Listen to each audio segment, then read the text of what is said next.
Hi everyone, Mike Parker here. Just want to take a couple minutes to talk about real estate investing and more specifically just go through some of the basics of how a rent-to-own would work. First of all, what is rent-to-own? Well, it's also known as lease options or lease with option to purchase or rent to buy, but rent-to-own is the term that most people recognize it for. And who needs to rent-to-own? People that cannot qualify for their own financing today, people that have bumpy credit or no established credit or lack the full down payment that is required by a traditional lender. Rent-to-own consists of two parts.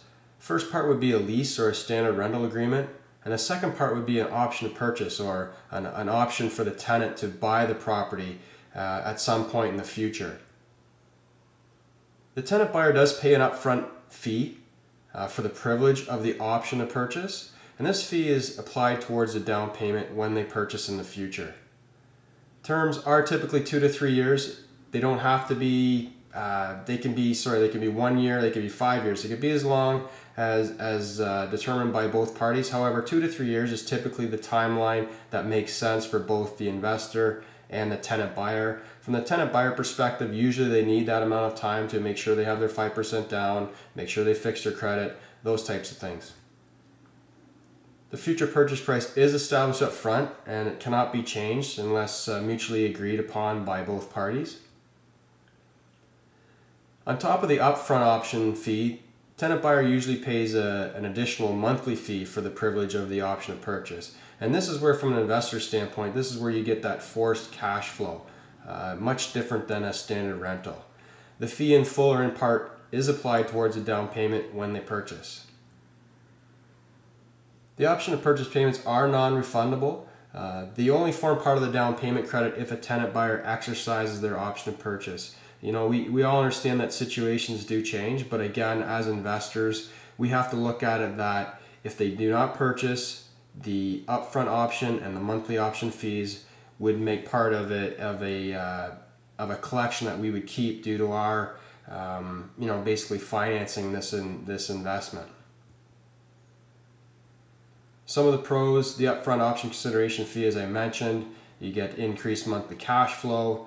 Generally speaking, there's less management because a tenant does care for the property. They're going into this with the thought, or obviously with the drive, to purchase the property at the end of the term. And on a more emotional side, it does allow us the opportunity to change lives. You know, you do get the opportunity to help people that have just hit some bumps in the road. You know, people that went through a divorce, maybe their credit was damaged. Doesn't mean they don't deserve to be homeowners again, and we help them get back on their feet. Some of the cons: we do give up some control of the property. Whenever there is that option to purchase contract on the property, you do lose some control.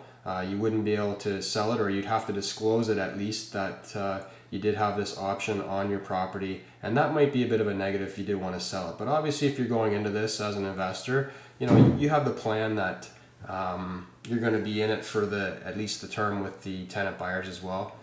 In terms of long-term wealth, you do have to continually look for other properties.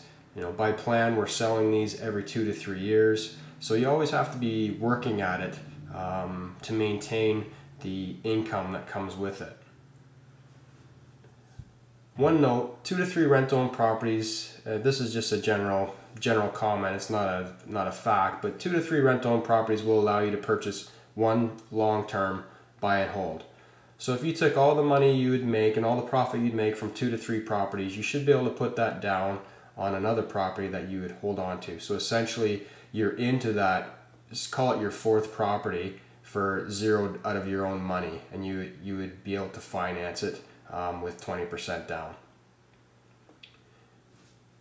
We suggest that you use the rent-to-own strategy as part of your investing model. Again, to create long-term wealth, the rent-to-own strategy is not the best solution, but it does allow you to get there much quicker. The biggest challenge with rent-to-own or real estate investing in general is finding quality tenants, and that's where we come into play. We do offer turnkey lease option investments with pre-qualified tenant buyers. We're constantly marketing for tenant buyers. We look for the ones that are going to work out for the investor. We offer the investor a return on investment summary basically put together a full package that we do send out to the people on our mailing list. And again, keep in mind you are in control. We're not we're not looking for joint venture partners here. We're looking for investors, we're looking for tenant buyers, and we get the satisfaction by partnering the two up.